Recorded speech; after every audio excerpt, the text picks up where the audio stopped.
Engineering చేస్తున్నారు, degree చేస్తున్నారు, first year నుంచి మీరు వెళ్ళిపోతే మీకు ఒక సర్టిఫికేట్ ఇస్తారు. సపోజ్ నాకు ఒక ఉద్యోగం వచ్చింది, నేను డిగ్రీ చేస్తున్నాను, ఫస్ట్ ఇయర్ అయిపోయింది, నేను వెళ్ళి సర్టిఫికేట్ తీసుకుని వెళ్ళి ఆ ఉద్యోగం చేసుకొని మళ్ళీ ఎప్పుడైనా కావాలంటే మళ్ళీ వచ్చి నేను చేయొచ్చు. సో ఆ విధమైన ఫ్లెక్సిబిలిటీ అన్నది ఇప్పుడు తీసుకురావడం జరిగింది. ఇంతకుముందు ఎలా ఉండిందంటే ఒక వాటర్ టైట్గా ఉండేది, నువ్వు ఇలా చేస్తేనే ఇది అవుతుంది అన్న వాటర్ టైట్ వల్ల ఏమవుతుందంటే చాలామందిలో ఈ విధమైన ఫ్రస్ట్రేషన్స్ వస్తాయి.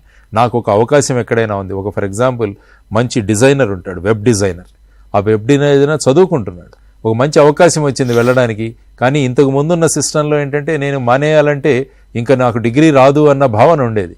కానీ ఇప్పుడు ఏమవుతుందంటే మీరు ఫస్ట్ ఇయర్లో వెళ్ళిపోతే సర్టిఫికేటు, సెకండ్ ఇయర్లో వెళ్ళిపోతే డిప్లొమా, 3 సంవత్సరాలు పూర్తి చేస్తే డిగ్రీ, ఇంకా మీరు నేర్చుకోవాలంటే 4 సంవత్సరాలు పనిచేసి మీకు ఆనర్స్ కూడా ఇస్తారు, ఆనర్స్ డిగ్రీ. ఆ విధమైన మార్పులు తీసుకురావడం జరిగింది. అందువల్ల ఏంటంటే బయట ప్రపంచాన్ని మనం గమనిస్తూ తర్వాత మనం ఈ చదువుకుంటూ మన అభిరుచులకు ఆధారంగా మనం ఎక్కడైనా పని చేసుకునే అవకాశం కూడా ప్రస్తుతం ఉన్న విధానంలో తీసుకురావడం జరిగింది.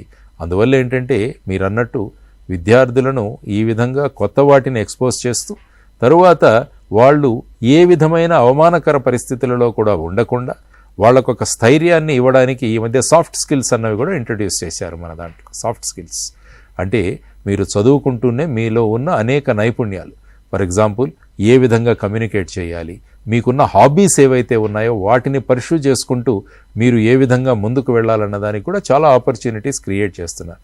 సో వీటన్నిటి గురించి మనకు విద్యార్థులకు ఎక్స్పోజర్ క్రియేట్ చేయడం చాలా అవసరం. లేకుంటే ఏమవుతుందంటే చదువు అంటే మీరు చదువుకోవడం తర్వాత ఉద్యోగం సంపాదించడం ఇంతవరకే పరిమితం అవుతుంది. కానీ యాక్చువల్గా మనం చూసుకుంటే మన కేపబిలిటీస్కి కావాల్సిన అవకాశాలు చాలా ఉన్నాయి. వాటన్నిటినీ కూడా మనం వాళ్ళకు అందజేసే విధానంలో మన విద్యా విధానం ఉండాలి. ఈవెన్ లెక్చరర్స్ కానీ టీచర్స్ కానీ ఈ విధంగా రోజుకు ఒక 5 నిమిషాలు కనుక వాళ్ళు సమయం కేటాయించగలిగితే సమాజంలో ఏం జరుగుతోందన్న విషయాలను వాళ్ళకు కనుక వాళ్ళు పరిచయం చేయగలిగితే మీరన్నట్టు ఈ డిప్రెషన్కు గురి అవ్వడం లేకుంటే ఏదైనా ఫెయిల్యూర్ అవుతే దానికి వెంటనే రియాక్ట్ అవ్వడము వీటన్నిటి నుంచి వాళ్ళను తగ్గించాలంటే they should be expose to practicality.